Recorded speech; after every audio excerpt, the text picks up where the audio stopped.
In 2009, Gary Welty was looking forward to retirement, but an unexpected diagnosis by his doctor interrupted his relaxation. Well, it started several years ago. My primary physician, who I've known for many years, noticed some oddities in my blood work. So he sent me to a hepatologist. The hepatologist took a look at me, did some more tests, and he thought that I had primary sclerosing cholangitis, which is a disease of the liver where the ducts in the liver start to get restricted, start to close up, I guess. That's why I understand it.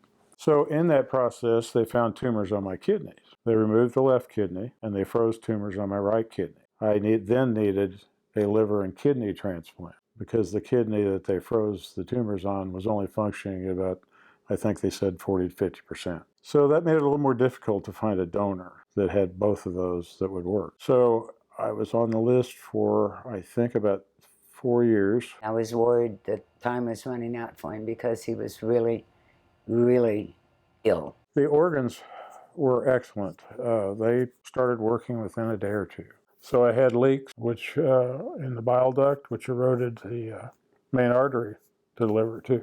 My heart stopped 3 times while I was at the hospital. I was there 4.5 months. His recovery started when he came into the rehab here at KU. It was very difficult for him, but he's a survivor. So when Gary first came over, it was difficult even just tolerating the 3 hours of therapy. So we were working on things like trying to get out of the bed, trying to sit on the side of the bed for long enough to do something like brush his teeth. And then we kind of progressed from there. Okay, get up and get your own clothes out or stand at the sink and try and do it with upright posture. A lot of it was also just working on going from sitting down to standing up. So whether that was on a bed, from a chair, from a shower chair, all of those different areas that he needed to be able to complete that movement, and then also just to stand upright so that he didn't have to use a walker but could actually use his hands to do the things that he needed to do for life. They just kept encouraging me and kept telling me I was doing well, and progressing. As much as Gary went through, and he was in the hospital now at this point, he had been there for 5 months, and he was still just this determined, humble, cheerful, and encouraging man. So with all of our other patients, he knew their names. He was a cheerleader for everybody else. You would never know if he was having a bad day because he wouldn't necessarily let the other patients know, but he was there to bring them up as well. I was very impressed and very proud that he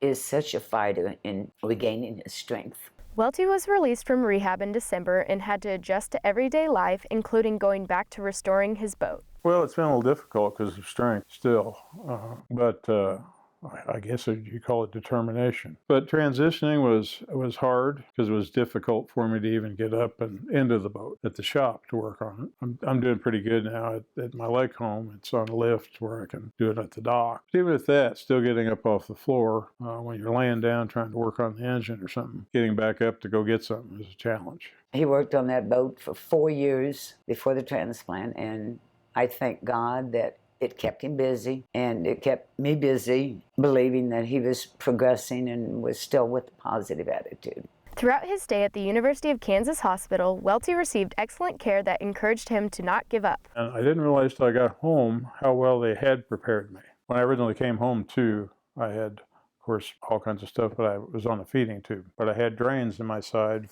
I got my last drain out a year ago, September. Oh my goodness, I can't say enough wonderful things about the KU staff in the rehab department. They encouraged him so much, and he enjoyed every one of them. They're dedicated, they're caring, they're very tenacious in accomplishing things. They never pushed him really, really hard, but they wouldn't let him slide either.